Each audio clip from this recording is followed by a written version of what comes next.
오늘의 주요 뉴스입니다. 코로나19 신규 환자가 97명이 발생해 엿새 만에 두 자릿수로 떨어졌습니다. 수도권을 중심으로 산발적 감염이 계속되는 가운데 코로나19 장기전에 대비하기 위한 사회적 거리두기 5단계는 이번 주말부터 적용됩니다. 앤서니 파우치 미 국립전염병연구소장이 겨울철이 되면서 코로나19 상황이 더 나빠질 거라고 경고했습니다. 백악관은 대선을 코앞에 두고 코로나19 태스크포스 일원인 파우치 소장이 정치적 행동을 했다며 즉각 반박하고 있습니다. 미국 대선이 초읽기에 들어간 가운데 바이든 민주당 후보의 우세 분위기 속에 트럼프 대통령이 막판 추격의 속도를 내고 있습니다. 미 대선의 향방을 가를 경합주 6곳 가운데 플로리다 등 3곳에서 오차 범위 내 초박빙 양상이 이어지고 있습니다. 유럽의 코로나19 재확산이 계속되는 가운데 야간 통행 금지 등에 항의하는 시위가 유럽 전역에서 벌어지고 있습니다. 이탈리아에 이어서 마드리드와 바르셀로나 등 스페인 주요 도시에서 야간 통행 금지에 항의하는 폭력 시위가 이어졌습니다.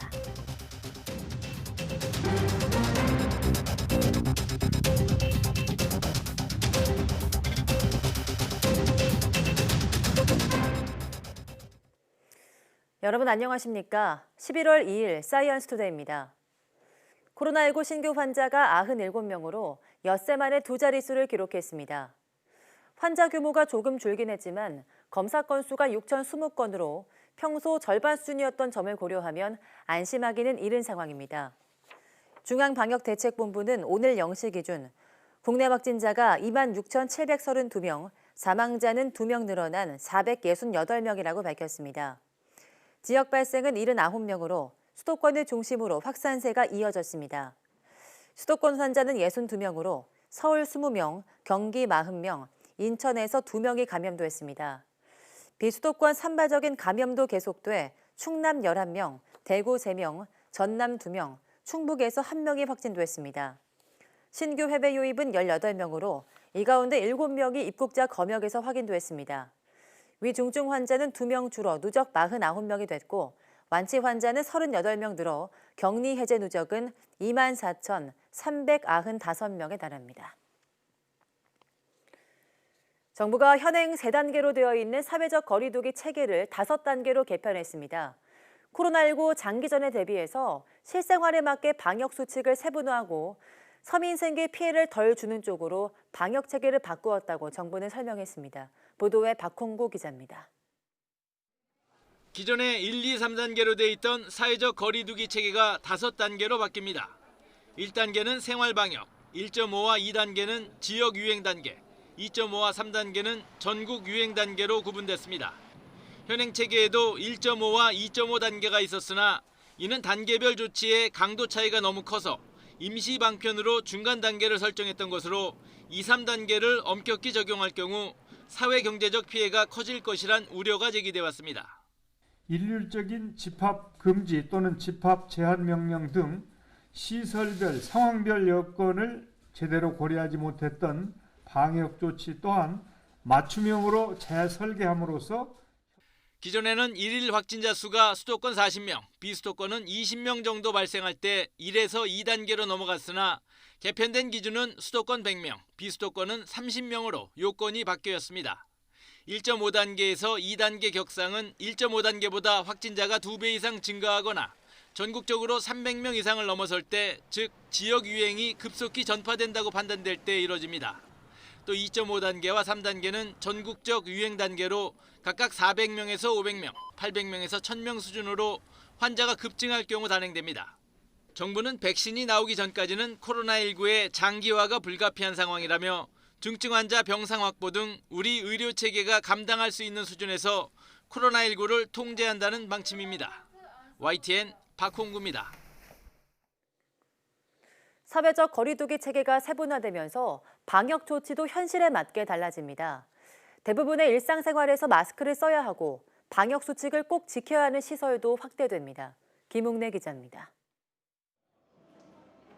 앞으로 1단계에서부터 결혼식장과 마트, 백화점에서 반드시 마스크를 써야 합니다.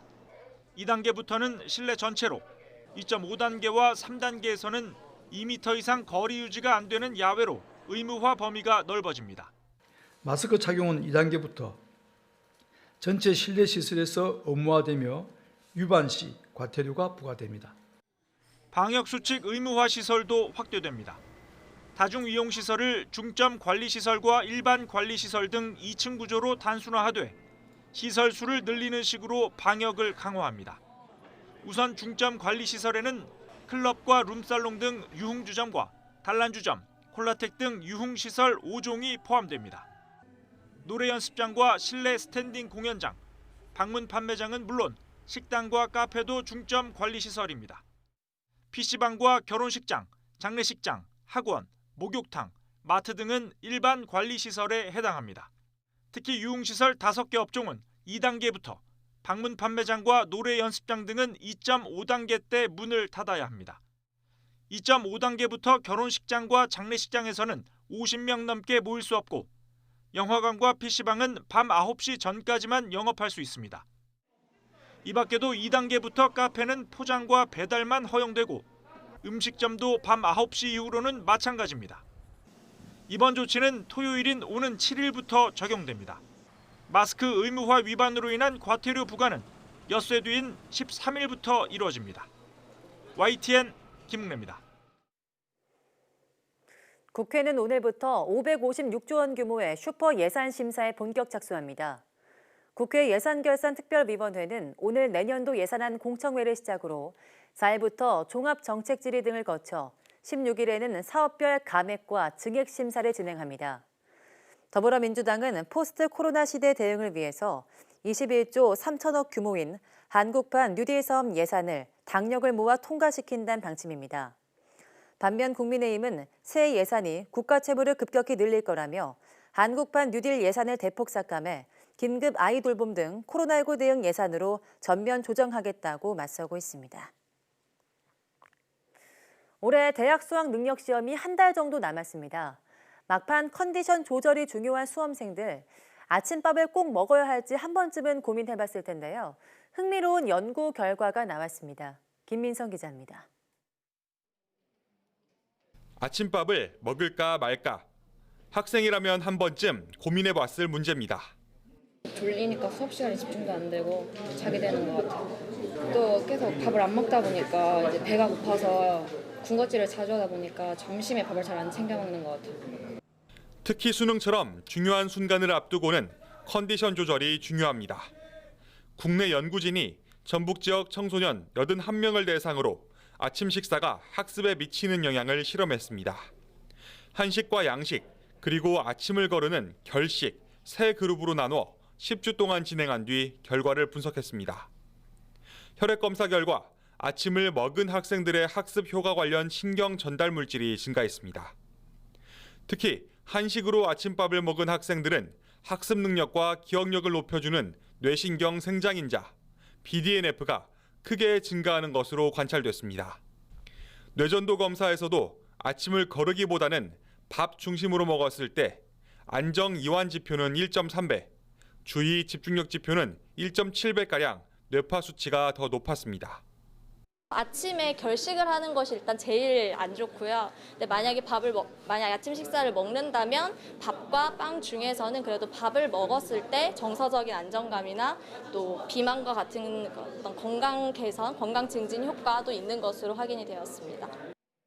이번 연구 결과는 과학기술 논문 인용색인 SCI급 저널에 게재됐습니다. 코로나19 때문에 수능마저 연기되는 혼란스러운 상황입니다. 그럼에도 결과만큼은 흔들리지 않도록 가능한 아침 밥을 챙겨 먹으라는 게 이번 실험의 메시지입니다. YTN 김민성입니다.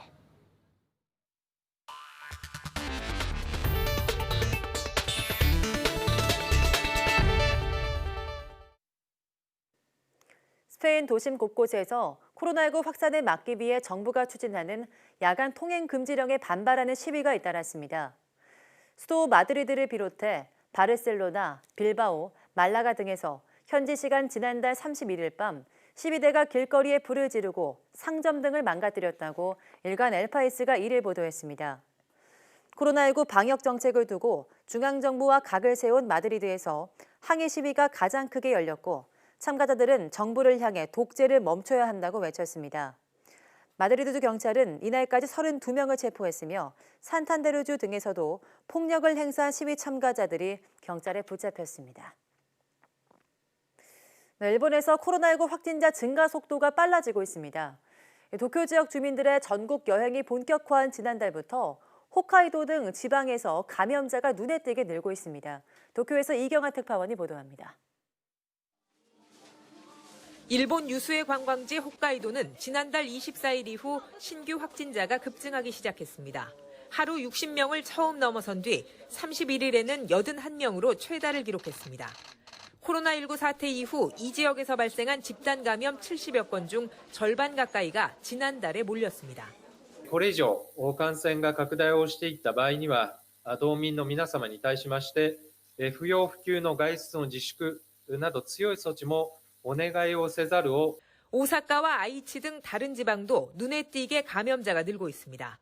전체 확진자의 3분의 1을 차지하는 도쿄에서도 하루 평균 200명 가까이 환자가 계속 발생하는 상황입니다. のが9月の10日でございます。それ以来、増減を繰り返しながら、週あたり1000人を超える高い水準での推移が続いております。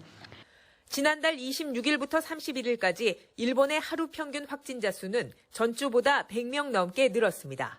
지난달부터 도쿄 주민들에게도 국내 여행을 할 때 절반을 할인해주는 캠페인이 적용되면서 전국적인 이동이 늘어난 것이 영향을 준 것으로 풀이됩니다. 겨울을 앞두고 재확산 우려가 커지는 가운데 일본 정부는 코로나 관련법 개정을 서두르고 있습니다. 그동안 지자체와 감염 정보를 공유할 법적 근거가 부족해 기초 자료를 취합하는 것도 늦고 오류가 속출했던 점을 보완하겠다는 겁니다. 특히 코로나19 대응의 사령탑이 정부임을 명확히 해 지난 4월 긴급사태 당시 빚어진 지자체와의 갈등이 재현되지 않도록 할 방침입니다. 도쿄에서 YTN 이경아입니다. 인도 수도 뉴델리에서 하루 5천여 명의 코로나19 확진자가 발생하고 있는 가운데 뉴델리 당국이 방역 조치를 더 완화하고 있습니다. 인도 보건당국에 따르면 1일 뉴델리의 누적 확진자는 38만 6천여 명으로 하루 사이 5,060명이 늘었습니다. 이런 상황에서 뉴델리 당국은 방역 조치를 완화하고 있어 감염 확산 우려가 제기됩니다. 뉴델리 당국은 버스 탑승 인원을 정원의 절반 수준인 20명으로 제한하던 조치를 이달부터 없애고 모든 좌석에 승객이 앉을 수 있도록 허용했습니다. 실내 결혼식 하객수 제한도 기존 50명에서 최대 200명으로 완화되며 실외 결혼식의 경우 더 많은 하객이 허용됩니다.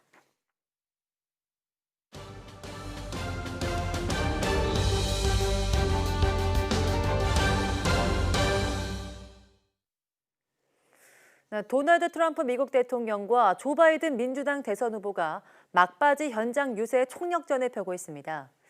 트럼프 대통령은 격전지 5개 주를 넘나드는 강행군을 이어가고 있고 바이든 후보는 승부의 쐐기를 박을 수 있는 펜실베니아에 집중했습니다. 워싱턴 강태욱 특파원이 보도합니다. 주말 하루 펜실베이니아를 집중 공략했던 트럼프 대통령이 휴일에는 북부를 시작으로 남부까지 훑고 있습니다. 경합주 미시간에 이어 새로운 격전지로 분류된 아이오와에서 유세를 펼쳤습니다. 이어 초접전이 벌어지고 있는 경합주 노스캐롤라이나에 이어 조지아와 플로리다까지 이어지는 강행군입니다. 특히 아이오와와 조지아는 트럼프 대통령이 4년 전 대선 때 승리한 곳으로 경합주가 아니지만 이번에는 위태롭다는 신호가 나오는 곳입니다. Now you have a president who is standing up for America and standing up for the great people of Iowa and Wisconsin. We didn't forget you because you're going to vote us in too. 바이든 후보는 굳히기 전략에 돌입한 모습입니다. 마지막 남은 유세 기간을 북부 지역에 집중하고 있습니다. 6개 경합주 가운데 러스트벨트 3개 주만 가져와도 승리한다는 계산이 나오기 때문입니다. 특히 휴일에는 자신의 고향이자 경합주 가운데 두 번째로 선거인단이 많은 펜실베이니아에 집중 포화를 쏟아붓고 있습니다. President Trump is terrified of what will happen in Pennsylvania. He knows the people of Pennsylvania get to have their say. If you have your say, he doesn't stand a chance. 유세가 가능한 마지막 날에는 카멜라 해리스 부통령 후보까지 합세해 펜실베이니아 지키기에 나선다는 계획입니다. 두 후보의 유세전이 절정으로 치닫고 있는 만큼 성적표를 받아야 하는 시각도 점점 임박해지고 있습니다. 워싱턴에서 YTN 강태욱입니다. 네, 미국 대선의 승부를 결정짓는 플로리다주와 펜실베니아주에서 여론조사를 했는데 트럼프 대통령과 바이든 후보가 격전을 벌이고 있습니다. 트럼프 대통령은 특히 플로리다 등록 유권자를 대상으로 한 여론조사에서 역전한 것으로 나타났습니다. 김원배 기자입니다. 미국 ABC 방송과 워싱턴 포스트가 지난달 29일 실시해 현지 시각 1일 발표한 여론조사를 보면 플로리다주에서 도널드 트럼프 대통령은 50%를 얻어 48%를 얻은 조 바이든 민주당 후보를 2%포인트 앞선 것으로 나타났습니다. 지난 9월 실시된 같은 여론조사에서도 트럼프 대통령이 51%, 바이든 후보가 47%를 기록한 데 이어 이번에도 트럼프 대통령의 오차 범인의 우위가 이어졌습니다. 특히 등록 유권자층에선 트럼프 대통령이 49%, 바이든 후보는 47%로 트럼프 대통령이 역전한 것으로 나타났습니다. 지난 9월 조사에서는 바이든이 48% 대 47%로 앞섰습니다. 미국은 유권자 등록을 한 사람만 투표에 참여할 수 있습니다. 그러나 뉴욕타임스가 현지 시각 1일 발표한 플로리다주 여론조사 결과를 보면 바이든 후보가 47%, 트럼프 대통령은 44%로 바이든 후보가 앞서는 것으로 나타났습니다. 또 다른 핵심 경합주인 펜실베이니아주에서는 ABC 방송과 워싱턴 포스트 공동 여론조사에서 바이든 후보 51%, 트럼프 대통령 44%로 바이든이 7%포인트 우위를 보였습니다. 그러나 격차는 한 달 전의 10%포인트보다 줄어들었습니다. 특히 등록 유권자를 대상으로 한 조사에서는 49% 대 45%로 격차가 더 좁혀진 것으로 나타났습니다. 뉴욕타임스의 펜실베이니아주 여론조사에서는 바이든이 49%, 트럼프 43%로 바이든이 6%포인트 앞섰습니다. 미국 대선의 승부를 결정짓는 6개 핵심 경합주 가운데 플로리다주는 가장 많은 29명의 선거인단이 걸려있고 펜실베이니아주도 20명이 배정돼 있는데 트럼프 대통령은 4년 전 대선에서 근소한 표차로 승리하며 선거인단을 독식했습니다. YTN 김원배입니다. 미국 대선 투표는 우리 시각으로 3일 오후부터 4일 오전까지 24시간에 걸쳐 치러지는데요. 주요 경합지들의 결과에 따라 당락이 확정되는 시간은 많이 지연될 수도 있습니다. 예상 시나리오를 조수연 기자가 보도합니다. 첫 번째 시나리오는 민주당 바이든 후보의 승리입니다. 지금까지의 여론조사 결과와 일치하는 것으로 트럼프 대통령도 패배를 인정할 수밖에 없는 뚜렷한 격차를 보인다는 겁니다. 2016년 대선 당시 힐러리 클린턴 후보는 개표 당일 우리 시간 오후 4시 반쯤 패배를 선언했는데 올해도 비슷한 시간을 예상해 볼 수 있습니다. 두 번째는 트럼프 대통령의 대선 불복 시나리오입니다. 플로리다나 펜실베이니아 등 승패가 걸려있는 핵심 경합주의 개표 결과 바이든이 근소한 차이로 앞설 경우를 말합니다. 이렇게 되면 트럼프 대통령은 우편 투표 등을 문제 삼으며 해당 주에서 재검표를 주장할 가능성이 있습니다.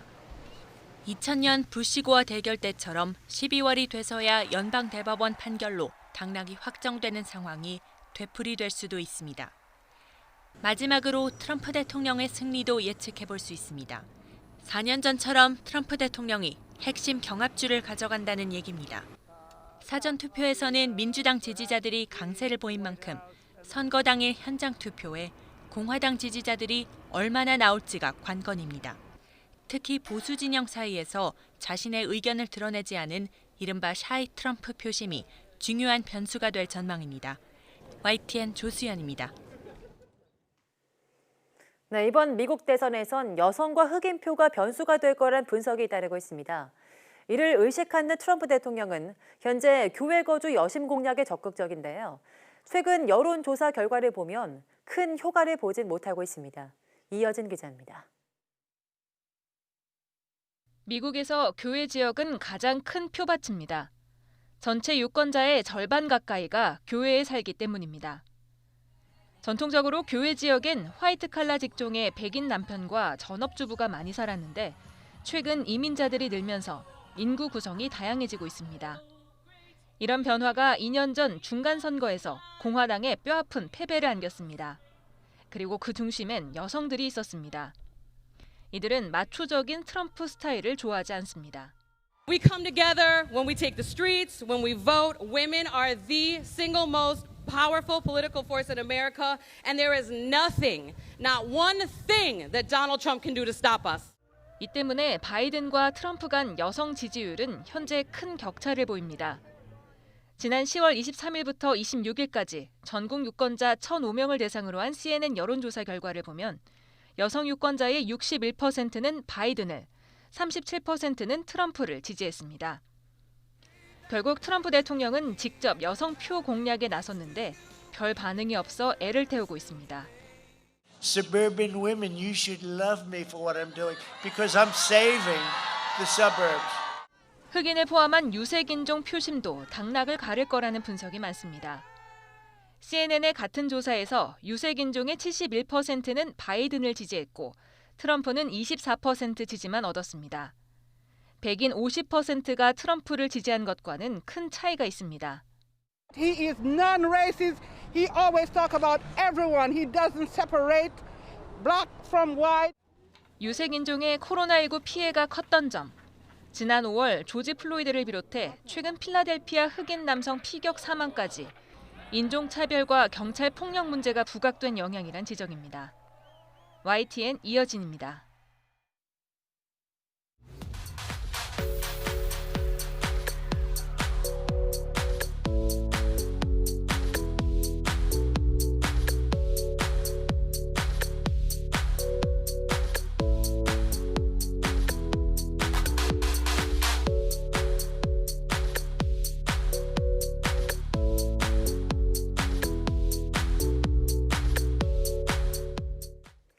강아지들이 물어뜯는 행동으로 물건을 망가뜨리거나 종종 사람을 다치게 하는 경우가 있습니다. 보통 이갈이시게 하는 입질이 습관이 되어버린 경우가 많지만 태생적으로 겁이 많거나 후천적으로 학대를 받은 강아지들이 자신을 방어하기 위해서 무는 행동을 반복할 수도 있다고 하는데요. 훈련이 필요하겠죠. 오늘 오후 사이언스 투데이 슬기로운 펫생활에서 알려드리겠습니다. 많은 시청 바랍니다. 함께해 주신 여러분 고맙습니다.